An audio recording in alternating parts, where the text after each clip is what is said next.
Hello इचिनाउसिंग हानमक्तदा मयाम पुनमपु एगी channel सिदा तराम नोकचरी मयाम ngasi ai pura mood off niko ado mood off oise karigino habida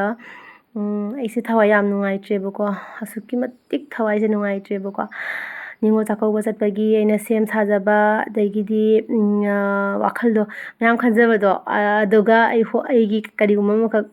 thawai nungai taba maka oirebako mayam do jenghalakke karino habado do mayam se aigi khujin se ko aigi khongpi gi khujin se tekhreba ado aise khujin se yokpa se yam tekaleba ado tekanbado aina sise yamna cheksana tawraga tektana bagi honaraga thamjabane bako ado tekpasina kamai te ino haba kanda khoi dana ko engonda ne phagi tawbada mana kawrokpasida aina mu khong sina ngakthokpasida mana asida oina kawsalaktana khujin se adum tekhreba adagi thawai se nungaitana daga khanaraga daidi aise fammaga thawai nungaitana leiba kanduda aina video se namakpanebako dasu ma thawai nungaitana aina kapna nungaitabado buduga masu dum thabak suamda changkhrebako thawai nungaitana aduga yam thatina nungaite mayam nupi oibe khogi khujin tekpa aise hakchangdagi thawai ama paithokhibaga chap manarine-bako adone ado aisiga khutki khujin su yokpa yadebako hanandi lesaringaida khutki khujin gase oijet joome ado yum palakpadagidi adum phi suba khotpa chak thongba mama tawdo aduduna khujin se amta yokpa yadebako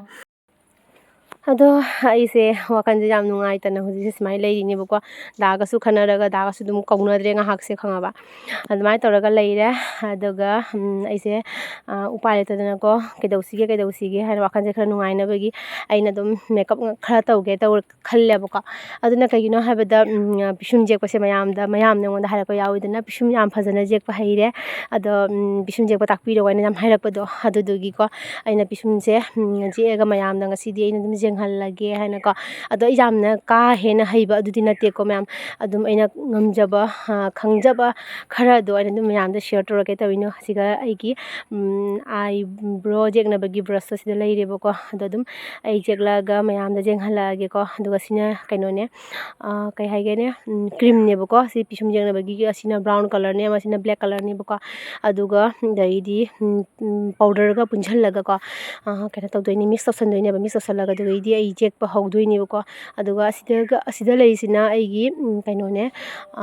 kai haba eyeshadow yawbane siga set oina loi jawre ko eyeshadow jawre sigana akoigi mamingka loi kawra chinjiga lakteda